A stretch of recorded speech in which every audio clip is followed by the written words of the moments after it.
The Masque of the Red Death. The Red Death had long been feeding on the country. No sickness had ever been so deadly, so great a killer, or so fearful to see. Blood was its mark, the redness and horror of blood. There were sharp pains and a sudden feeling that the mind was rushing in circles inside the head. Then there was bleeding through the skin, though it was not cut or broken. And then death. The bright red spots upon the body, and especially upon the face of the sick man, made other men turn away from him, afraid to try to help, and the sickness lasted from beginning to end, no more than half an hour. But Prospero, the ruler of that land, was happy and strong and wise.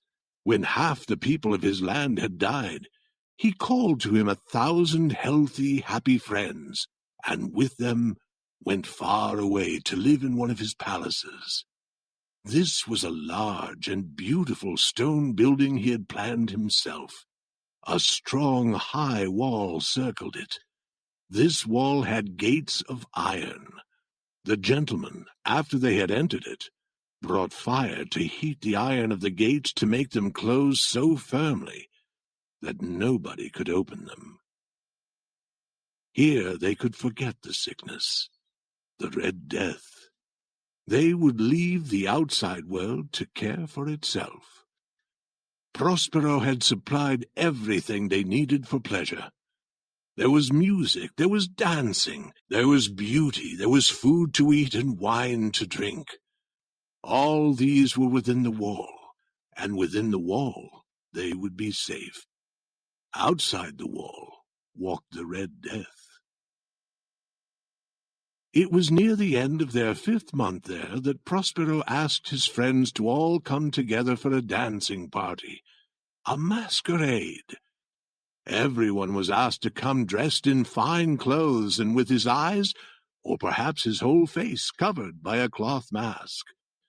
It was a scene of great richness, that masquerade. There were 7 rooms in which Prospero's friends danced. In many old palaces, the doors can be opened in such a way that rooms like these 7 can be seen all at the same time. In this palace it was different.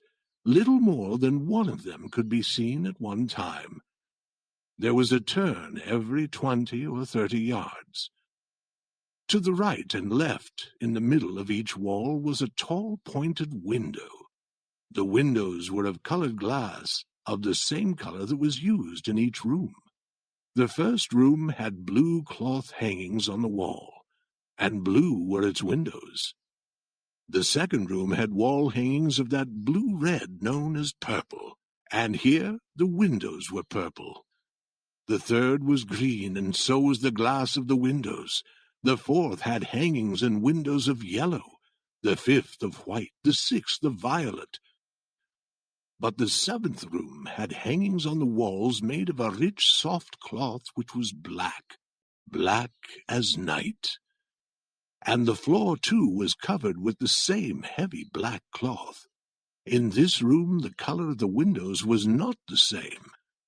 It was red, a deep blood color. All the rooms were lighted through the outside windows. The resulting light was strange indeed, as it colored the shapes of the dancers. But the light that fell on the black hangings through the blood-colored glass was the most fearful of them all. It produced so wild a look on the faces of those who entered that there were few of the dancers who dared to step within those dark walls. In this room stood a great clock of black wood. Gently it marked the seconds as they passed. And when it was time to mark the hour, the clock spoke with a loud, clear voice, a deep tone as beautiful as music, but so strange that the music and the dancing stopped, and the dancers stood still to listen. And then, after another 60 minutes, after another 3,600 seconds of time, Of flying time the clock struck again, and the dancers stopped as before. Nevertheless, it was a happy and beautiful masquerade, and you may be sure that the clothes the dancers chose to wear, their costumes, were strange and wonderful. The dancers looked like the forms we might see in troubled dreams, and these, the dreams, danced softly through the rooms, taking the color of the rooms as they moved.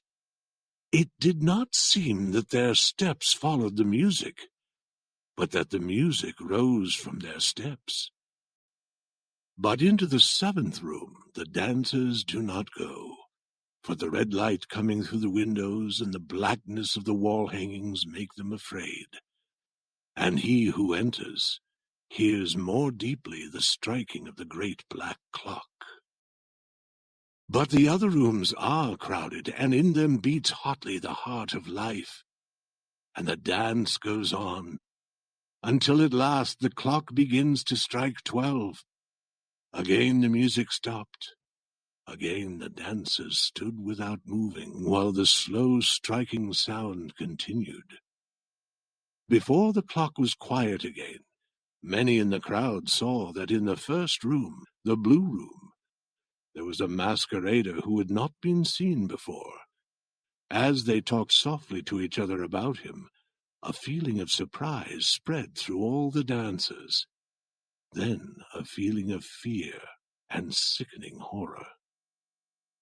In such a group as this, only a very strange masquerader could have caused such a feeling. Even among those who laugh at both life and death, some matters cannot be laughed at. Everyone seemed now deeply to feel that the stranger should not have been allowed to come among them dressed in such clothes. He was tall and very thin, and covered from head to foot like a dead man prepared for the grave. His mask which covered his face, or was it really a mask? The mask which covered his face was so much like the face of a dead man that the nearest eye could not see the difference. And yet all this might have been acceptable, but the masquerader, whom no one knew, had made himself look like the Red Death itself. His clothes were spotted with blood, and the mask over his face was covered with the terrible red spots. Or perhaps it was indeed his face.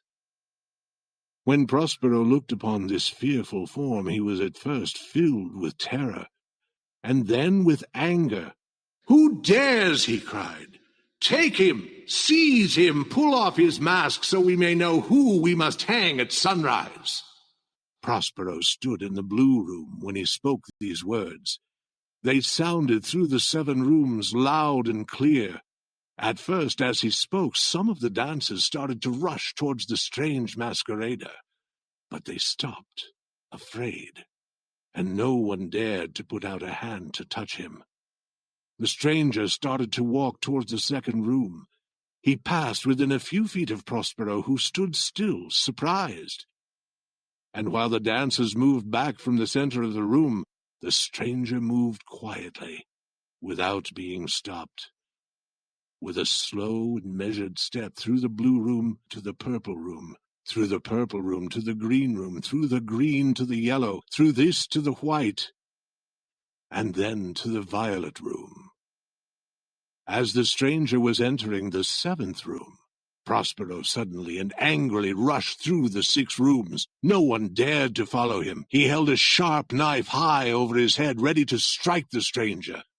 When he was within 3 or 4 feet, the strange masquerader, the stranger, turned and stood silent, looking firmly into Prospero's eyes.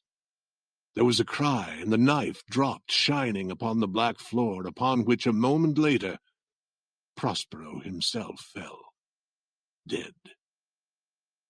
The dancers then rushed into the black room. The strongest of the men tried to hold the masquerader, whose tall form stood beside the black clock. But when they put their hands on him, they found inside the grave clothes no human form, no body, nothing. Now they knew that it was the Red Death itself that had come in the night. One by one the dancers fell, and each died as he fell. And the fires died, and the clock stopped, and darkness, and decay, and the Red Death ruled forever over all.